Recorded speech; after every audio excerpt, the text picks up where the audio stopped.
Hi everyone.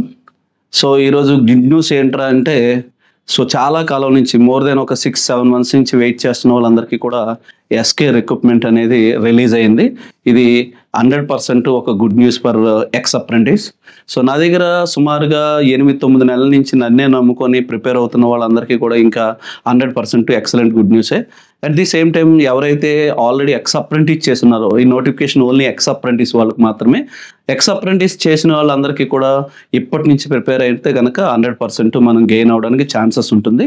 అయితే ఇందులో కొన్ని డ్రాబ్యాక్స్ ఉన్నాయి. యాజ్ కంపేర్ టు ప్రీవియస్ రిక్రూట్మెంట్తో పోలిస్తే ప్రజెంట్ రిక్రూట్మెంట్లో చాలా చాలా డిఫరెన్సెస్ ఉన్నాయి. ఆ డిఫరెన్సెస్లో మేజర్గా syllabus and exam pattern is completely different.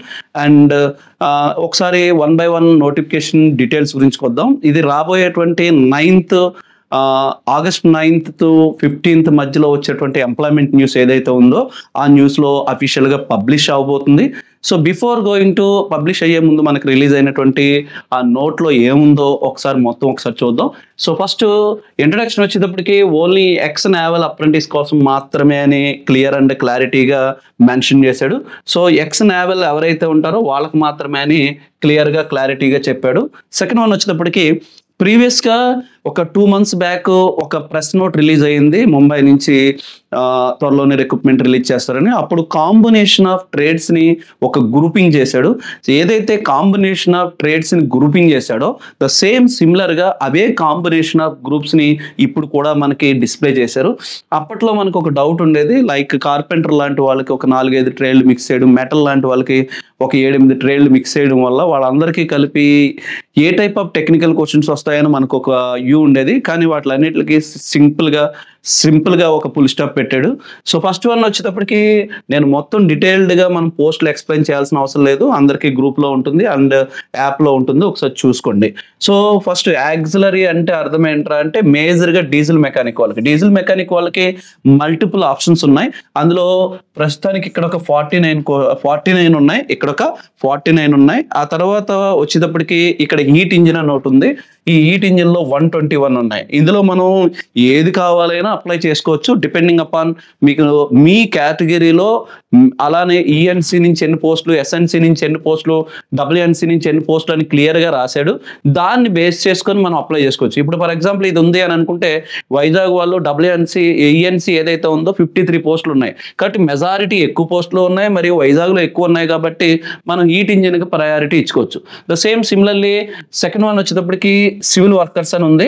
ఇది ఓన్లీ ఒక్కటే ఆప్షను, అది 17 పోస్టులు ఉన్నాయి. వేరే ఎలక్ట్రికల్కి వచ్చేటప్పటికి ఎలిజిబిలిటీ లాస్ట్ టైం ఆల్రెడీ చెప్పాడు. పవర్ ఎలక్ట్రీషియన్ అని ఎలక్ట్రో ప్లాటర్ అని మనకి మెన్షన్ చేశాడు. ఇందులో సో గుడ్ న్యూస్ ఏమైనా ఉంది అని అంటే, సో ఎలక్ట్రికల్ వాళ్ళు ఎక్కువగా ప్రిపేర్ అయ్యే వాళ్ళు ఉంటారు. ఆ ప్రిపేర్ అయ్యే వాళ్ళందరికీ కూడా 172 పోస్టులు అనేది ఒక గుడ్ ఫిగర్ అనే మనం చెప్పుకోవచ్చు. సో నెక్స్ట్ వన్ వచ్చేటప్పటికి ఎలక్ట్రానిక్స్ అండ్ గైరో. ఈ ఎలక్ట్రానిక్స్ వాళ్ళకి 2 ఆప్షన్స్ ఉంటాయి. ఇక్కడ 50 పోస్టులు ఉన్నాయి. ఈ 50 పోస్టుల్లో మనం జాగ్రత్తగా చూస్తే వైజాగ్ వచ్చేటప్పటికి ఈఎన్సీ వచ్చేటప్పటికి ఓన్లీ 7 ఉన్నాయి. అట్ ది సేమ్ టైం ఇక్కడ వెపన్ ఫిట్టర్ అని ఉంటుంది, వెపన్ ఎలక్ట్రానిక్స్ అని ఉంటుంది. ఈ వెపన్ ఎలక్ట్రానిక్స్లో అగైన్ మళ్ళీ ఒక 49 పోస్టులు ఉన్నాయి. ఈ 49 పోస్టులో వైజాగ్ వచ్చేటప్పటికి 29 ఉన్నాయి. సో కాబట్టి మెజారిటీ ఆఫ్ వైజాగ్ వాళ్ళు ఇక్కడ ప్రయారిటీ ఇచ్చుకుంటే బెటర్గా ఉంటుంది. సో ఎలక్ట్రానిక్స్కి వచ్చేటప్పటికి 2 ఆప్షన్స్ ఉన్నాయి. ఎలక్ట్రానిక్స్లో ఎవరెవరు ఎలిజిబుల్లో కూడా ముందుగానే మనకి మెన్షన్ చేశాడు. కంప్యూటర్ ఫిట్టర్ వాళ్ళు, తర్వాత ఆల్రెడీ ముందుగానే నేను సిలబస్లో రిలీజ్ చేసినట్టుగానే ఉన్నాయి. ఐ మీన్ ఎవరెవరు ఏ ట్రేడ్ ఎలిజిబుల్లో. సో ఎలక్ట్రానిక్ మెకానిక్ వాళ్ళు, కోపా వాళ్ళు, అలానే మెకానిక్ రేడియో వాళ్ళు, రాడార్ వాళ్ళు, అలానే రేడియో ఫిట్టర్ వాళ్ళు, సోనార్ ఫిట్టర్ వాళ్ళు అండ్ ఇండస్ట్రియల్ ఎలక్ట్రానిక్స్ వాళ్ళు, వీళ్ళందరూ కూడా ఎలిజిబులే. సో వేరేజ్ ఫౌండ్రీ అని ఉంది. ఈ ఫౌండ్రీ వచ్చేటప్పటికి foundry man or moulder or maker ఎవరైతే ఉంటారో వీళ్ళు మాత్రమే ఎలిజిబుల్. సో ఇవి చాలా తక్కువ పోస్టులు ఉన్నాయి. అలానే ఎలిజిబుల్ గల పర్సన్స్ కూడా చాలా తక్కువ ఉంటారు. తర్వాత హీట్ ఇంజిన్ గురించి ఇప్పుడే మనం మాట్లాడే ఇన్స్ట్రుమెంట్ మెకానిక్ కూడా చాలా తక్కువ మంది ఉంటారు. సో అలానే ఇక్కడ కూడా చూస్తే చాలా తక్కువ పోస్టులు మాత్రమే ఉన్నాయి. ఉన్న 9 పోస్టులో 4 పోస్టులు వైజాగ్లోనే ఉన్నాయి. సో తర్వాత మిషన్ అంటే మిషనిస్ట్ వాళ్ళు, అలానే టర్నర్ వాళ్ళు, మేజర్గా వీళ్ళిద్దరే మెయిన్గా ఉంటారు. ఈ మిషనిస్ట్ వాళ్ళకి కూడా 56 పోస్టులు అంటే చాలా ఎక్కువగానే ఉంటుంది. అండ్ మీరు ప్రీవియస్ 2022 రిక్రూట్మెంట్ తీసుకుంటే తక్కువ మంది అప్లై చేశారు. ఎక్కువ పోస్టులు ఉన్నటువంటి వాటిల్లో బెస్ట్ టాప్ 5లో ఒకటి మిషన్ కూడా. సో అందువల్ల మిషనిస్ట్ వాళ్ళు కొద్దిగా ఇప్పటి నుంచి గట్టిగా కష్టపడితే కనుక 99% ఛాన్సెస్ ఉంటుంది. దెన్ తర్వాత వచ్చేటప్పటికి మెకానికల్. ఏంటండి? మెకానికల్. ఎవరైతే మెకానికల్ ఉంటారో వాళ్ళు ఫిట్టర్ కానీ ఆర్ మెరైన్ ఇంజిన్ కానీ వెపన్ ఫిట్టర్ కానీ వీళ్ళ ముగ్గురు ఎలిజిబులే. ఈ మనం చెప్పుకోదగ్గటువంటి దాంట్లో ఎక్కువ పోస్టుల్లో ఉన్నటువంటి మరొకటి ఏంటంటే మెకానికల్ 144 పోస్టులు ఉన్నాయి. వైజాగ్ ప్రత్యేకంగా 72 పోస్టుల వరకు ఉన్నాయి. సో దెన్ తర్వాత వచ్చేటప్పటికి మెకానికల్ సిస్టంలో మనం గుర్తుపెట్టుకోవాల్సింది పైప్ ఫిట్టర్, ప్లంబర్ ఎవరైతే ఉన్నారో ఈ పైప్ ఫిట్టర్, ప్లంబర్ వాళ్ళకి 2 ఆప్షన్స్ ఉన్నాయి. ఒకటి మెటల్లో చేయొచ్చు, 2 వచ్చేటప్పటికి మెకానికల్ సిస్టంలో మనం అప్లై చేసుకోవచ్చు. మెకానికల్ సిస్టంలో చూసుకుంటే ఓన్లీ 79. మీరు ఒకవేళ మనకి దగ్గరకు వచ్చేటప్పుడు తెలుస్తుంది, దాన్ని బేస్ చేసుకొని మనం అప్లై చేయొచ్చు. మీరు ఓన్లీ పైప్ ఫిట్టర్, ప్లంబర్ అయితే కనుక ఎక్కువగా మెకానికల్ సిస్టమ్కే ప్రయారిటీ ఇవ్వడం బెటర్. యాజ్ కంపేర్ టు ఇక్కడ 79 పోస్టులు ఉన్నా, ఇక్కడ 217 పోస్టులు ఉన్నప్పటికీ కూడా మోస్ట్లీ ఒకవేళ మీరు fitter, pipe fitter or plumber అయితే కనుక, అలా కాకుండా షిప్ రైడ్ స్టీల్ కానీ, షిప్ రైడ్ వర్కర్స్ కానీ, వెల్డర్ కానీ, ఈ బ్లాక్ స్మిత్ కానీ, లేదా ఈ ట్రేటర్ కానీ, ఆర్ మళ్ళీ అగైన్ ప్లంబర్, పైప్ ఫిట్టర్ కూడా దీనికి ఎలిజిబులే. ఒకవేళ మీరు కొంచెం యావరేజ్గా చదువుతారు, బాగా చదువుతారు అనుకుంటే కనుక ఫస్ట్ ప్రయారిటీ వీటికి ఇవ్వండి. మీరు యావరేజ్గా చదువుతారు, చాలా డల్గా చదువుతారు, ఎప్పటి నుంచే స్టార్ట్ చేస్తున్నారు, మీరు ప్లంబరు, పైప్ ఫిట్టర్ అయ్యి ఉంటే కనుక అప్పుడు మెటల్లో ఏమంటారు ప్రయారిటీ ఇచ్చుకోండి. సో ఆల్రెడీ మీరు వెల్ ప్రిపేర్డ్ అయ్యి ఉంటే కనుక 100% తక్కువ ఉన్న పోస్టులకే మీరు ప్రయారిటీ ఇవ్వండి. Lottery system కొద్దు. దెన్ తర్వాత వచ్చేటప్పుడు మిల్ రైడ్ వచ్చేటప్పటికి మెకానిక్, మిషన్ వాళ్ళు, అలానే machine tool, millwright, MMTM వాళ్ళు వీళ్ళందరికీ ఎలిజిబుల్. ఇవి కూడా మనకి ప్రిపేర్ అయిన వాళ్ళు, చదివిన వాళ్ళు చాలా రేర్గా ఉంటారు, తక్కువగా ఉంటారు. పోస్టులు తక్కువ ఉన్నాయని మీరు అనుకోవద్దు. సో 28 పోస్టులు ఉన్నా ఆల్రెడీ ప్రిపేర్ అయ్యే వాళ్ళే తక్కువ ఉంటారు. కాబట్టి దీనికి నో డౌట్ ఎక్కువ కాంపిటీషన్ ఉండదు, ఓన్లీ అబ్బాయిలే ఎక్కువగా ఉంటారు. కాబట్టి చాలా ఈజీగా మనం క్రాక్ చేయొచ్చు. సో నెక్స్ట్ వన్ వచ్చేప్పటికి R&AC కూడా సేమ్ సిమిలర్గానే. సో ఇది కూడా చాలా రేర్గా ఉంటారు చదివిన వాళ్ళు, అలానే దానికి తగినట్టుగా ప్రిపేర్ అయ్యే వాళ్ళు కూడా వెరీ రేర్గా ఉంటారు. కాబట్టి 17 పోస్టులు ఉన్నప్పటికీ కూడా ఎప్పటి నుంచో మన ఇన్స్టిట్యూట్లో ప్రిపేర్ అవుతున్న వాళ్ళు అలానే ఇంకా కంటిన్యూ చేయండి.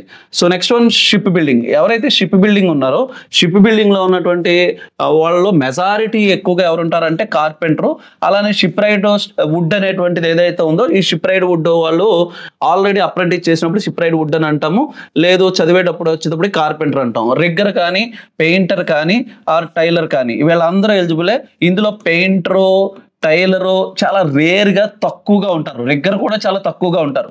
ఉండే వాళ్ళందరూ కార్పెంటరు, షిప్ రైడ్ వుడ్ వాళ్ళే ఎక్కువగా ఉంటారు.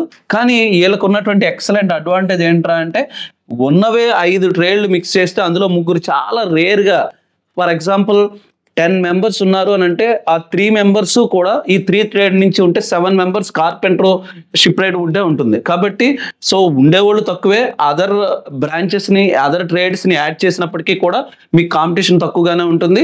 సో దీని మీద ఎక్కువ ఫోకస్ చేస్తే డెడ్ ఈజీగా వస్తుంది. ఈ రోజు నుంచి ఎలా ప్రిపేర్ అవ్వాలనేది మనం మాట్లాడదాం. సో మాట్లాడే ముందు వెపన్ ఫిట్టర్ ఆల్రెడీ ఇందాక నేను చెప్పాను, ఎలక్ట్రానిక్స్ వాళ్ళకి, కంప్యూటర్ వాళ్ళకి ఎవరైతే ఉన్నారో రాడార్, సోనార్ వీళ్ళందరూ కూడా ఎలిజిబులే. మొత్తం ఓవరాల్గా పోస్టులు వచ్చేటప్పటికి 1266 పోస్టులు ఉన్నాయి. ఓవరాల్గా పోస్టులు వచ్చేటప్పుడు 1266 ఉన్నాయి. ఈ 1266 లాస్ట్ టైం బ్యాక్లాగ్ పోస్టులు ఏవైతే ఉన్నాయో అవి కూడా ఇంక్లూడ్ చేశాము ఇందులోనే అని చెప్తున్నాడు. సో అలా మీకు బ్యాక్లాగ్ పోస్టులు వచ్చేటప్పటికి 49 పోస్టులని ఇందులో ఇంక్లూడ్ ఆల్రెడీ చేసామని చెప్తున్నాడు. సో నెక్స్ట్ ఇక్కడ మనం చెప్పుకోవాల్సినటువంటి కొన్ని ఇంపార్టెంట్ ఏవైనా ఉంటే వాటి గురించి మనం డిస్కస్ చేద్దాం.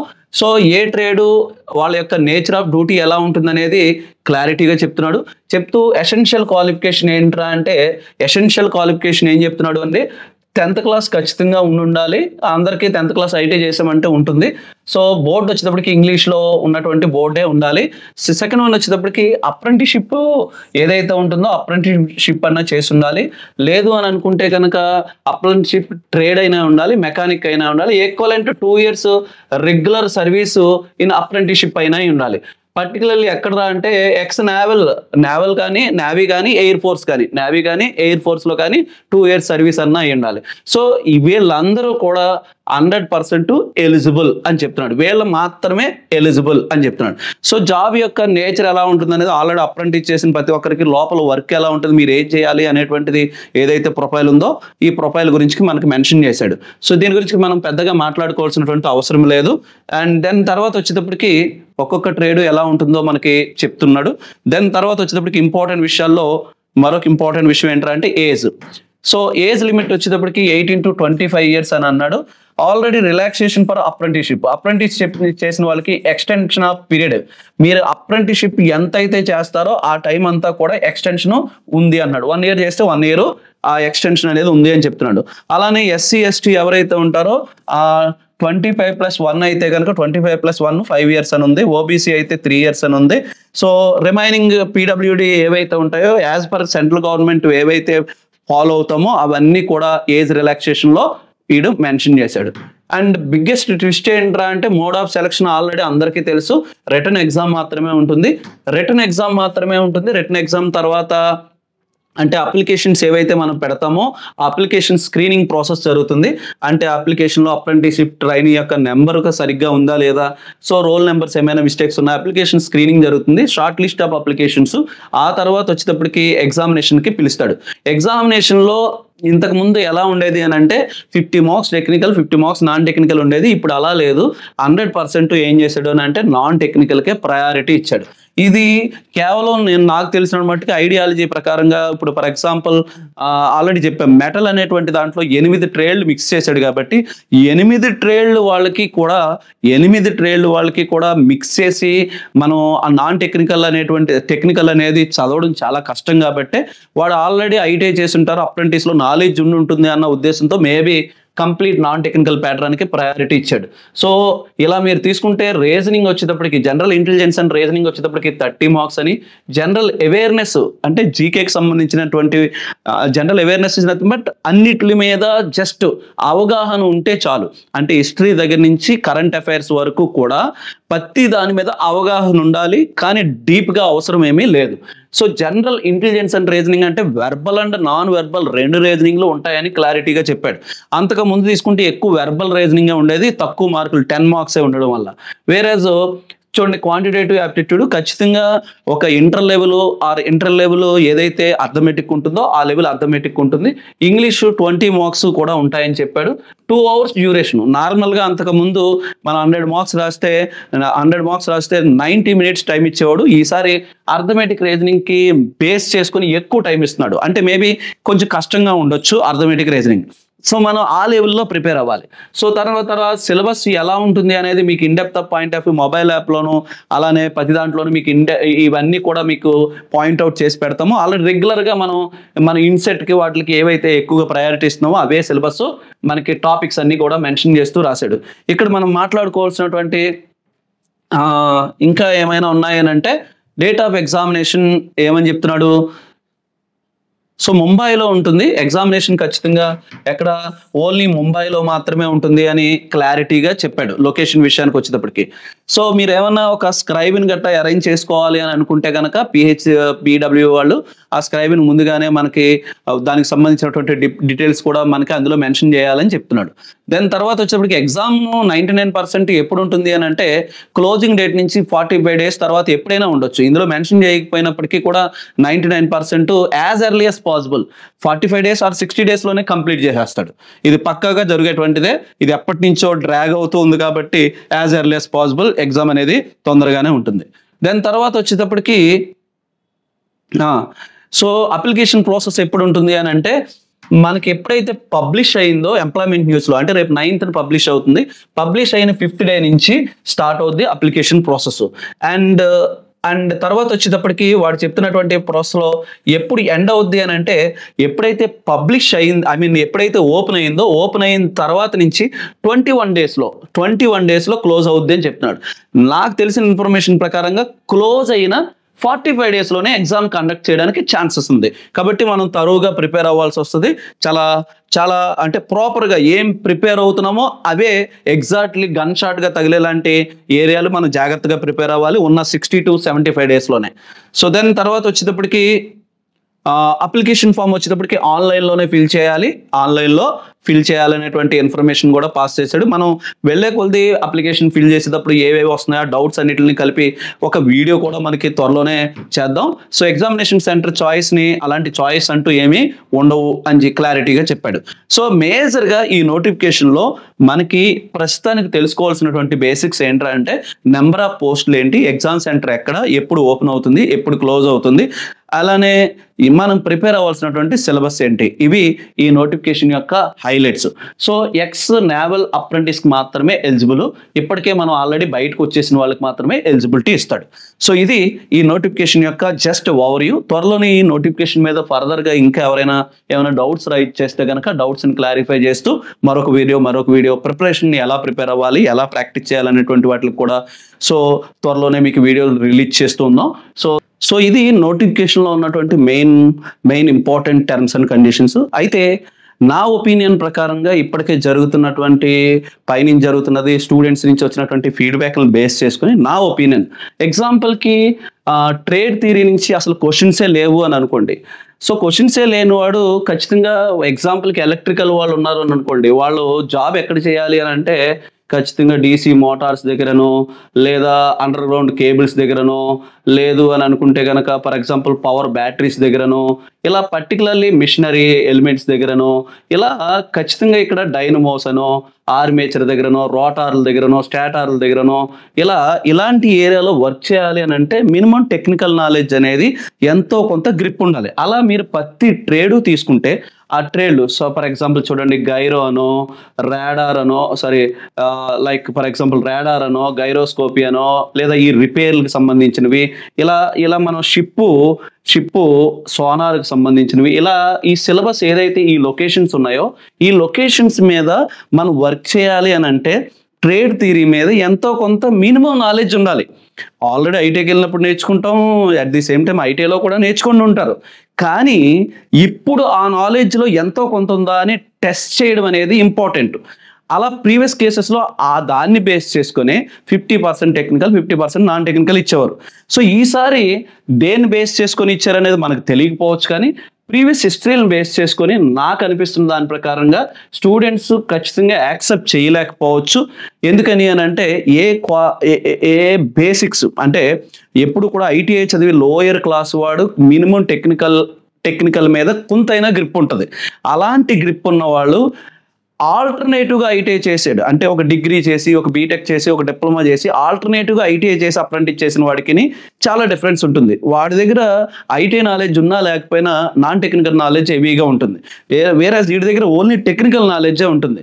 సో అలా మనం జాగ్రత్తగా అబ్జర్వ్ చేస్తే వీడిచ్చిన ప్యాటర్న్ ప్రకారంగా మనం గనక గమనిస్తే ఈ లెవెల్ ఆఫ్ అంటే టైం ఎక్కువగాను క్వశ్చన్లు తక్కువగాను ఉన్నాయని అంటే ఖచ్చితంగా ఐటీఐ లెవెల్ కన్నా ఎక్కువ లెవెల్ ఉన్నటువంటి అర్థమెటిక్ రీజనింగ్ మీద ఫోకస్ చేయడానికి ఛాన్సెస్ ఉంది. అలాంటి క్వశ్చన్స్ని నార్మల్ ఐటీఐ వాళ్ళు హ్యాండిల్ చేయగలుగుతారా లేదా, టెక్నికల్ మీద ఎంతో కొంత నాలెడ్జ్ ఉండడం వల్ల టెక్నికల్ నుంచి క్వశ్చన్స్ వస్తే మంచిగా స్కోర్ చేయొచ్చు అనుకునేటువంటి ఐటీఐ వాళ్ళు ఎవరైతే ఉంటారో వీళ్ళందరూ మేబీ ఏమైనా దీని గురించి అపోజ్ చేస్తూ ఏమైనా సిలబస్ కానీ ఎగ్జామ్ ప్యాటర్న్ కానీ మార్చమని అనడానికి ఛాన్సెస్ ఉన్నాయి. ఇప్పటికే జరుగుతున్నటువంటి గ్రూపుల్లో జరుగుతున్నటువంటి డిస్కషన్ బేస్ చేసుకొని చెప్తున్నాను, అండ్ నా దగ్గర ఉన్నటువంటి స్టూడెంట్స్ యొక్క ఫీడ్బ్యాక్ని తీసుకొని చెప్తున్నాను.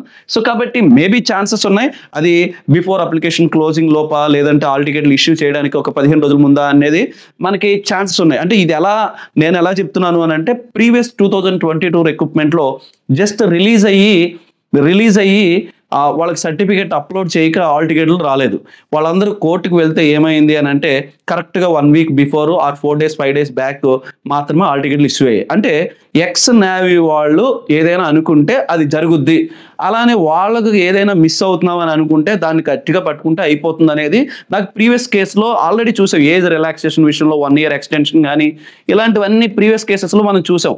సేమ్ సిమిలర్గా ఒకవేళ ఇది అందరూ యాక్సెప్ట్ చేశారనుకోండి, యాక్సెప్ట్ అయిపోవచ్చు, ఎవరు మాట్లాడకుండా ఉండి ఏమైనా లేదు నిజంగానే ఐటీ వాళ్ళు అయ్యండి మేము ఇప్పటి నుంచి టెక్నికల్గా ప్రిపేర్ అవుతున్నాం దీనికి ఏదైనా న్యాయం జరగాలని ఏమైనా అంటే మేబీ జరగడానికి కూడా ఛాన్సెస్ ఉన్నాయి. సో మేబీ నేను అనుకోవడం నాన్ టెక్నికల్ మీద ఇప్పటి నుంచి వర్కౌట్ స్టార్ట్ చేయండి, నా suggestion. And as early as possible ఒక 15-20 డేస్లో టెక్నికల్ కూడా ఇంక్లూడ్ అవుదా అనేటువంటి క్లారిఫికేషన్ త్వరలోనే రావడానికి ఛాన్స్ ఉంది. ఎందుకని అని అంటే ఇట్ ఈస్ ఇలా కాకపోతే మనం ఎలా ప్రిపేర్ అవ్వాల్సి వస్తుంది అంటే డిగ్రీ లెవెల్లో లేదా ఇంటర్ ప్లస్ లెవెల్లో నాన్ టెక్నికల్ ప్రిపేర్ అవ్వాలి. ఆ నాలెడ్జ్ ఐటీఐ వాడికి ఉంటుందా లేదా అనేది మనం జస్ట్ ఇమాజిన్. అలానే నా దగ్గర ఉన్నటువంటి స్టూడెంట్స్ యొక్క నాలెడ్జ్ని బేస్ చేసుకుంటే టెక్నికల్ ఇస్తే మేము 100 బిట్స్లో మినిమం 50 to 60 బిట్స్ వరకు టెక్నికల్ నాన్ టెక్నికల్ అనేది పేపర్ ఎలా ఉన్నా పెట్టగలం అనేటువంటి ఒపీనియన్ గల వాళ్ళే మెజారిటీ ఆఫ్ స్టూడెంట్స్ ఉన్నారు. సో కాబట్టి మేబీ ఏమైనా జరగవచ్చు. కాబట్టి ఈ ప్యాటర్న్ ఉంటుందని మాత్రం ఫైనల్గా మీరు అనుకోవద్దు.